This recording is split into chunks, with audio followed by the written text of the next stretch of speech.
What did we learn in the Aggies' 31-28 loss to the Ole Miss Rebels on this episode of the Locked On Aggies podcast?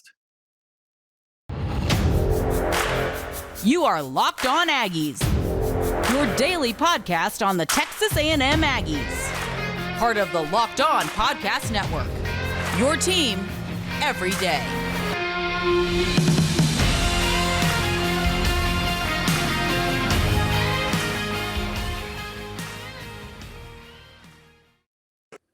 What is up? Welcome back to the Locked On Aggies podcast, part of the Locked On Podcast Network, your team every day. I'm your host, Joey Ikes. Thanks so much for making Locked On Aggies your first listen. We are free and available wherever you get your podcast.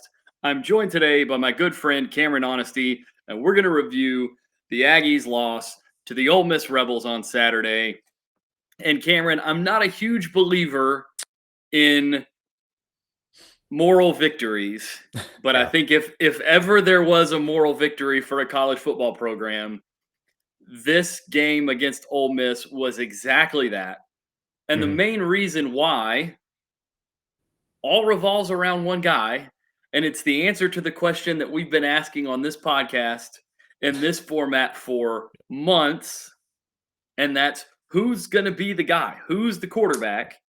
And now we know. And as you said in your article at Cowboys or at AggiesWire.com, AggiesWire.usatoday.com, we learned against Ole Miss, Conner Weigman, he's that guy. Yep. Yeah, and I mean that it took a while. You know, it took all the bumps and bruises and going through Haynes King, Max Johnson. You know, wasn't his fault. You know, getting hurt against Mississippi State, we didn't really know fully what we were getting out of him, but we had an idea. And I would say really it was after the Mississippi State game that I personally, I think you as well, kind of joined that bandwagon, kind of clamoring to see what does this guy have. We heard in the summer, you know, how good he's been, how close he is to Jimbo Fisher, how much Jimbo Fisher just admires, you know, his mind, his football mind, his, you know, his intangibles, his just skill set, and just his preparation, you know, through every practice. I heard a little bit this week from some of the players, just how driven this kid is and how he shows up at every practice because 100%, you know, isn't afraid, doesn't have those kind of freshman moments really where it's just too big for him. And we saw that against Ole Miss. I'm still excited from it. You know, they lost and it was terrible, right? Because they had a chance to win that game in every facet of the way. I mean, but, you know, with terrible defensive showing, obviously, it didn't help a lot. And Weigman had a couple freshman moments, you know, especially in the pocket, tripped up a couple times, which was it was kind of funny, you know, it was bound to happen. And you just let him have those. But overall, the command in the pocket, the zip on the ball, I mean, just how quickly he got that thing out too. It made the O-line look great, by the way. And they played better. I'll say that. We'll get to that later. But he was fantastic. I love the demeanor. I mean, this is a kid who's just looks like he's having a great time out there. He has this great connection with Evan Stewart. You can tell with two of the great catches he had, and the ball placement on the one-handed catch was perfect. I mean, they were thinking Evans did everything. Well, Evan Stewart did everything, and he can do those things. I mean, the guy is that talented to make those one-handed grabs and really pull the ball away at any kind of jump moment. But the ball placement was perfect. They just had this connection going all night. And same with Moose Muhammad. I mean, Moose has played well with every quarterback this season. He's had a chance to play with all three, but man, was he dealing. I mean, this guy was open every time. And again, he was throwing him open. You know, it's not like they just suddenly got open in this game. This was a lot of Conner Weigman and his delivery, and really just everything he did was just fantastic. And I'm telling you, Joey, I'm excited. I understand fans are pissed and they're in this moment where it's like, well, you know, we got 4 games left and what's the point? No, there's a lot to play for. And if you are not as excited as we are to see Conner play this Saturday morning against Florida, I don't know what's wrong with you. I don't know if you're a real Aggie fan or not, but you got to be pumped. And it was just great to see. Yeah, absolutely. The stat line for Weigman on the night, 28 of 44. It's about 67% completion. Yep. 338 yards, 4 touchdowns. Just one of the best games by an A&M quarterback in the last decade, to be honest with you. And it was in his starting debut, like his first start ever at the college level. And they march up and down the field twice on the opening drives, and it was obvious immediately. I mean, it was obvious that he was different all the way back against Alabama when he came in at the end of that game. Yeah. But just the way the ball came out of his hand is just different than it is when it comes out of Haynes' hand or when it comes out of Max's hand. And it was just unbelievable to watch and just see like the energy sort of start to swell up around the team and around, we're all on Twitter during the game and everything. And you could sort of start to feel that momentum sort of start to build like, holy cow, this guy is legit. And it had been boiling under the surface for so long because it became clear very early on that Haynes King wasn't the guy, right? He wasn't that guy. And then they went to Max probably in an attempt to be a stabilizing force. We had that conversation. And then Max got hurt, and he got hurt at probably the worst possible time. I mean, there's never a good time for a guy to get hurt, and you feel bad for him. But that injury happened at maybe the worst time for Jimbo in terms of the ability to make this transition immediately following that injury, because you're not going to go to Conner Weigman to start against Alabama at Bryant-Denny Stadium in the first week of the season or for his first start without any playing time at the college level at all. And so they almost had to just, throw Haynes to the wolves almost against Alabama with the idea that they'd go through the bye week and then go to Conner after that. And it turned out Haynes got hurt too, which is unfortunate. Like I said, we never want to see that happen. But it was great to see Conner get his opportunity. And even more than that, it was great to see him grab onto that opportunity and absolutely never let go of it. And you mentioned it earlier, and we're going to talk about these guys a little bit more in a minute. But this week's thrilling moment in college football is brought to you by Nissan. The thrilling designs behind the new lineup from Nissan are intended to empower drivers in vehicles as capable as the driver themselves. When I think of the unbelievable abilities on the field for this week's thrilling moment, it absolutely has to be the one-handed touchdown catch that you mentioned earlier by Evan Stewart. Yeah. It was, the second drive of the game, they drive down the field. Conner Weigman makes this beautiful throw, and Evan Stewart goes up, one-hand catch, just absolutely unbelievable catch. Yep. This segment has been inspired by the thrilling new designs featured across Nissan's new lineup of vehicles. Pursue what thrills you in the all-new Frontier, Armada, or Pathfinder today. Available now at nissanusa.com. Cameron, our conversation about the thrilling moment leads us to the next point that we're going to cover in your article. And that is that A&M, they've got some weapons on the offensive side of the ball. And like most of the rest of the team, they're young, but they are extremely talented. And that is Moose Muhammad and Evan Stewart. And just to read off the numbers for you quickly, Moose Muhammad, 8 catches on 12 targets, 112 yards and a touchdown. And Evan Stewart had 6 catches on 13 targets. Some of those were, 50-50 type situations. Yeah. He's going to have a lower catch rate on some of his stuff because of the degree of difficulty. 6 catches, 88 yards, and a touchdown. Just an unbelievable day by a freshman and a sophomore as the primary wide receivers and primary receiving options in the game. Talk to me about Moose and Evan and what it means for A&M, not only this year, but what it means going forward. Well, yeah. And so we've seen both those guys, have their moments throughout the season. Obviously, Evans, he's been a highlight reel all year, no matter who the quarterback's been. It kind of started, I think, after the first couple games. And then really when they started in the SEC play, he started making those plays, and we started to see just how talented this guy is and how good he's going to be in his time at A&M. Moose Muhammad is somebody who I think some of the fan base was clamoring to see, to see more, later in the season because of some of the injuries, especially the injury to Nia Smith when that occurred. A lot of people are asking, well, where's Moose Muhammad? We know he's on this roster. We know how good he is.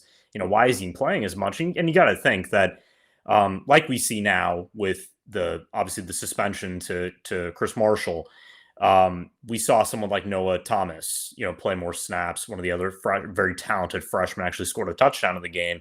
So there's a lot of very talented receivers down the roster that we just haven't seen a lot because of how the depth chart kind of played out.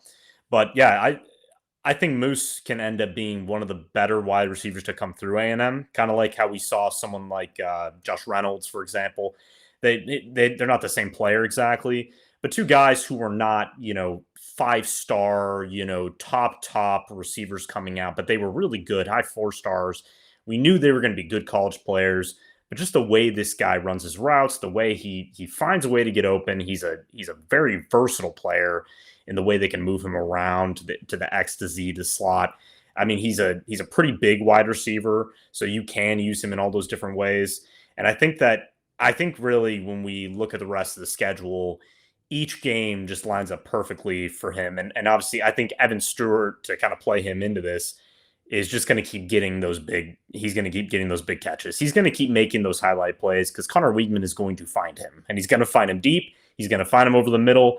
He's going to find him on those kind of drag routes where he just picks up big yards because of his kind of lateral agility, his speed. And man, this could end up being a really, really good tandem. And I know that a lot of people were afraid of, these guys are so good. What if the offense doesn't pick it up? Are they going to stay? Well, guess what? What do you think now? I mean, Conner Weigman I'm not saying he's brought them back to life, but he has shown that they were waiting for this. They were waiting for somebody to come in, one of the signal callers to come in there, take control of this offense and utilize their skill set and utilize what they can do. Because these are big play guys. And these are two of the best wide receivers in the FBS, in my opinion, when they have the right guy throwing them the ball. And we saw that. So it took a while. It took a while to come through. It took a while for this to develop. But we're here now. We got 4 more games left to show even more of that.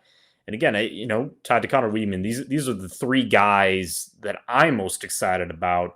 Obviously, there's some guys on defense as well. But offensively, that's what I'm going to look for these remaining games. And I think they're going to explode. I think more is coming from that giant showing we saw, against Ole Miss. So yeah, and it goes back to the reason why we spend so much time talking about the quarterback position. We've already spent a whole segment talking about it today, but we're going to do it again because it's that important. Yep. Because they did a few things different schematically on Saturday night, but it's still the same offense. It's the same offense that everybody was so worried about and clamoring for. New offensive coordinator, can we afford Jimbo's $86 million bot? Can we, all this kind of stuff. And it's the same guy calling the plays, and it's the same guys running the routes and the same guys blocking. The primary thing that changed is they put a different quarterback in the game. Yeah. And he has the ability to do some things that the other guys don't. And it absolutely blew up. Now there's a chance that, we've seen guys, have great starts and then sort of back off. We lived through, a couple of those guys. But I know you're talking about. But I don't want to name names about stuff like that. But we've lived through that kind of thing before, right? And so there's always that possibility that lives out there. But for right now, what this offense was able to do, and it was, like you said, it was really those 3 guys. And then, of course, there's, Devon Achane being Devon Achane throughout the entire game through running and catching and all that kind of stuff. But we didn't learn that against Ole Miss. We've known that since before Ole Miss. The next thing that we learned, we're going to shift gears a little bit. And before we do that, thanks for making Locked On Aggies your first listen today.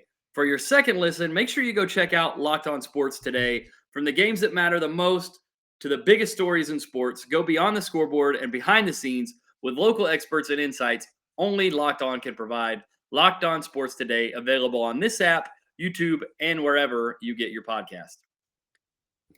The next thing we're going to talk about, the next factor that we learned, the lesson we learned, is this Texas A&M run defense. It's a problem. And it's really been a problem since, it showed up against Appalachian State when they couldn't get off the field then, but it really started to ramp up and show big problems. Mississippi State ran the ball all over them. Alabama ran the ball all over them. South Carolina ran the ball on them. And then Ole Miss, Ole Miss ran the ball for 390 yards. 390 yards. And that's I'm pretty sure I need to double check the way the NCAA accounts for this stuff. I'm pretty sure that 390 includes a sack that Jackson Dart took. I think they count that as a loss on a run play, Yes. as a loss of yardage. So, they 390 yards on 63 carries.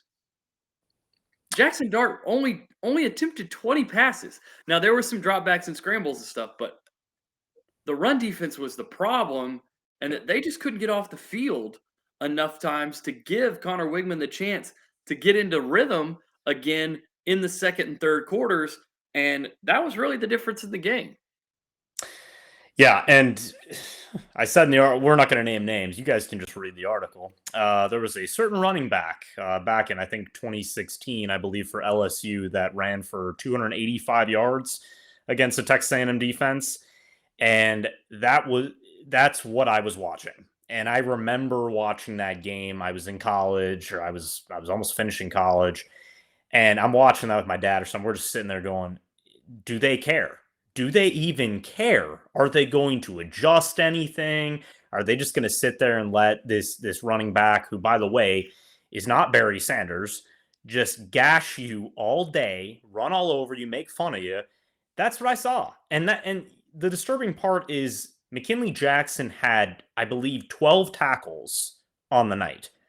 That's what kind of blows my mind, is that he was the best defensive player. He is a nose tackle. His entire job, really, yes, a little bit is rushing the passer, but it's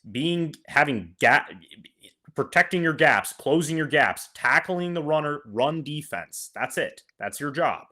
Well, the stat line defensively blew my mind. I will say that Bryce Anderson, who had to step in again, playing just more snaps because Antonio Johnson actually did not play this game. Which was a huge hole defensively.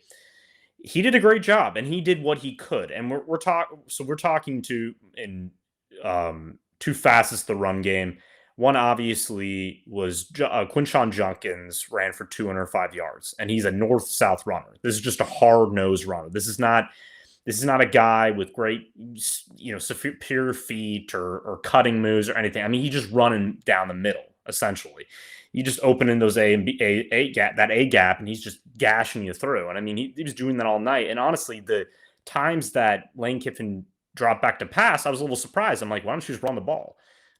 It's gonna work. And he did that a couple times, and I'm like, well, we're at this point of the game where either the defense is too tired, attrition is set in, and they just don't care, and they're just like, well, they're just gonna run on us, so let's just let them run on us. And this is something that I think you can get a little frustrated even talking about this a little bit, but I don't know. They have the bodies, they have the players to stop the run. A lot of it is youth and inexperience that plays a role. Lane Kiffin is a very good play designer. He really knew how to open it up with some of the motion pre-snap. But look, you can't rely on freshmen all night to stop the run effectively. And when you had some of the veterans out, I don't think Edgerton Cooper played a lot during that game. I think he was pretty beat up. I think he was on a limited snap count. But yeah, obviously Antonio Johnson, like I already mentioned. In terms of following Jackson Dart, who I think also had 95 yards rushing, and he absolutely killed them on just scrambles. And he was literally just running free. It didn't seem like a guy was a guy was like 15 yards away when he was just running open in the open field. And so, look, it's going to be fixed. We know who they're playing this weekend in Florida with Anthony Richardson, who I think he's accounted for already 400 plus yards on the ground and 6 or so touchdowns. So that is something that DJ Durkin is going to be focused on all week, I'm guessing. But I don't know. It was just the weirdest thing because you knew what their strength was. I mean, you're Jimbo Fisher, DJ Durkin, you're every defensive player in that locker room. You knew that Jackson Dart isn't some prolific passer. This isn't a prolific passing offense. They were third in the country behind both service schools who are option-based offenses running the ball. And I don't know. I was lost for words. I mean, I kind of left that game. All I could think of was Conner Weigman. I mean, that's the best thing. I was just like, just ignore the horrific defensive showing and pretend that didn't happen. But now we can't because every matchup ahead of them is going to look at that game and think that they can just run all over them. So they're really going to have to change some things. They're really going to have to hammer down on just the basics of defense. On just the basic. I mean, that's the basics of defense is stopping the run. Right. And that's what I think a lot of fans even know that. It's like, this is the first thing you should be able to do. You see in the NFL, usually every team except for a few, that's what they do effectively. It's pass defense is harder because of quarterback play. But if you want to get to the NFL, you have to know how to do that, especially as a defensive tackle or defensive end. And yeah, very disappointing. Yeah, absolutely. And run defense is one of those things that's really interesting because on one hand, you almost want teams to run the ball against you as a defensive coach. And I've talked about this a little bit in that the way DJ Durkin is playing defense, the main thing he wants to prevent is the big passing play down the field. So he's aligning his defenders that way and all that kind of stuff and counting on guys to rally and make tackles. And he's okay with giving up, 4 or 5 yards a carry if he doesn't give up the big, huge play. The problem is that when you start giving up 6.2 yards a carry, our guys on the Locked On Cowboys podcast, Landon McCool and Marcus Mosher, have a term that they have coined to be the McMosher line, and that is the line of delineation between when your run defense is good enough and when it's too bad to be a problem. And it's really binary. It's like it's either good enough or it's a problem. And it almost doesn't matter if you're giving up 4 yards a carry or 2 yards a carry. And it doesn't really matter if you're giving up 6 yards a carry or 9 yards a carry. Once you cross that line, you're bad enough on defense against the run that teams don't have to worry about your pass defense. They can just do what Ole Miss did and carry the ball 62 times for 400 yards in the game and win the game no matter what. And that's really where A&M is sitting right now, is that they have to find a way to get back on the right side of the McMosher line and be able to come up with a way, whether it's a little bit heavier personnel, whether it's maybe it's just the fact that Antonio Johnson missed the game. And when you have the top of the depth chart guy out, it reshuffles everybody and puts everybody in different positions. And now all of a sudden they don't have Bryce Anderson, Damani Richardson, and Antonio Johnson on the field to play the run at the same time. Now they are against a run-heavy team that Bryce Anderson is, one of the top-graded run defenders in college football, according to PFF. Now he is no longer on the field with those other two guys. He is replacing one of those two guys, and it just tumbles down the depth chart. And so I think that's really a big thing. And you even pointed it out with your next point that we'll sort of wrap into this one as well. And that's that, Antonio Johnson was missed in a huge way. Both, the leadership, the penalties, all that kind of stuff. There was a touchdown drive that Ole Miss had that was basically just A&M gets 2 stops, LSU gets the 3rd down, A&M makes a stop, there's a penalty called for 15 or 20 yards, and then they do it all over again. And it just happened all the way down the field for like a 60 or 70-yard touchdown drive. And it was crazy. And, you could argue the officiating, but the officiating is what it is, right? But they missed Antonio Johnson on the field for all the reasons that you talked about. And it's crazy to think that one guy can make that much of a difference. But we've talked about the importance of that specific position. And maybe if you have Antonio Johnson, maybe you're in a little bit better position to defend Jackson Dart in the running game because you can allocate a guy directly to him because you know AJ is going to do his job in coverage. Or maybe with a guy that understands the scheme and stuff like that a little better, maybe you don't have to just play true man coverage quite so much. And if you don't play true man coverage quite so much, maybe you don't give up 95 rushing yards to the quarterback. Yep.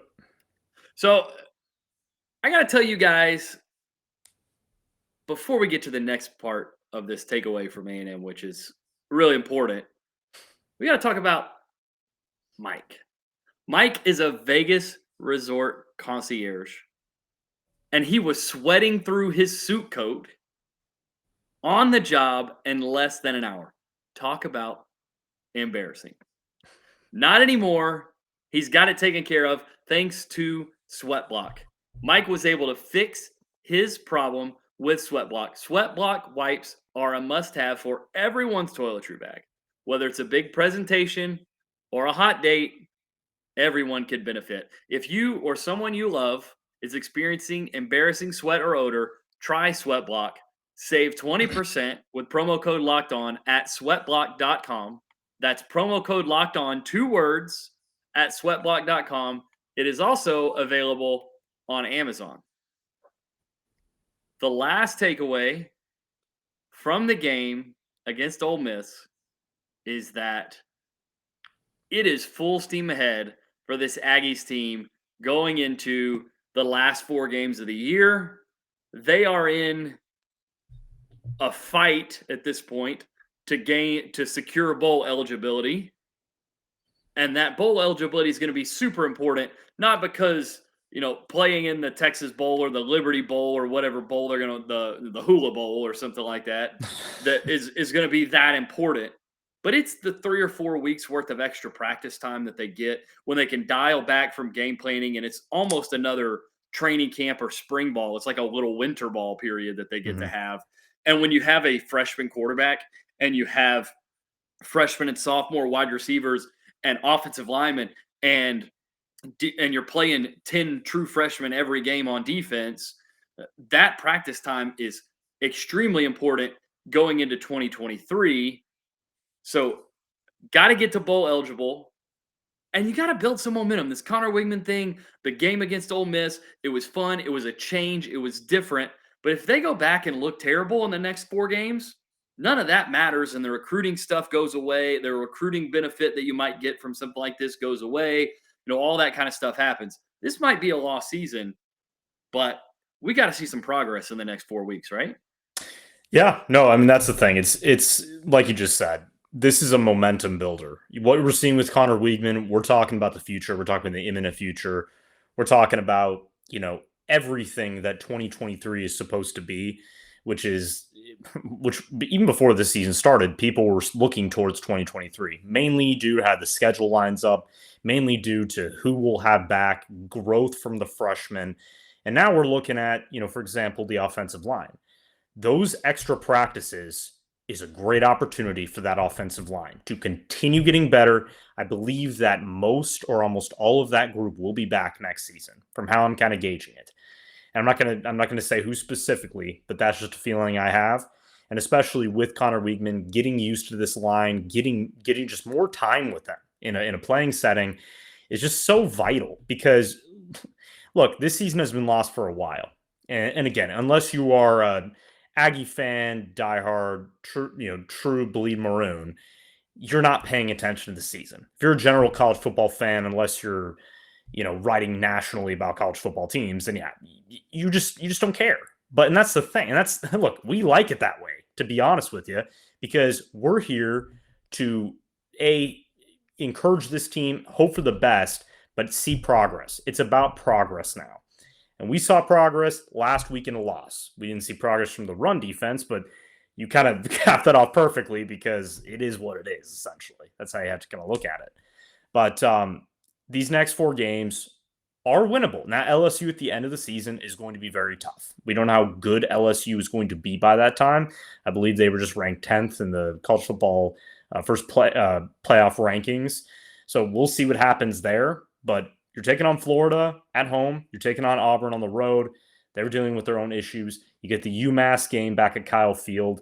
And I'm telling you, Joey, I look on paper, A&M should win all 3 of those games. They should. They should, just by how much better they are offensively right now, and how, yeah, we're hoping that this isn't just a spell of greatness from a young quarterback who, just had one of his in the moment type of games. And we saw that with someone like Zach Calzada, for example. Look, that was a magical moment against Alabama, and we didn't see really any consistent play later on again with Zach Calzada. We saw a couple good games, but the drop-off was big, and we knew, okay, this isn't the guy. With Connor, he needs to play well this weekend. He needs to look. We're not saying match what you did against Ole Miss. Again, he had 300+ yards and 4 touchdowns with no picks. So that was a game which he just exploded out of the gate. But we expect consistency.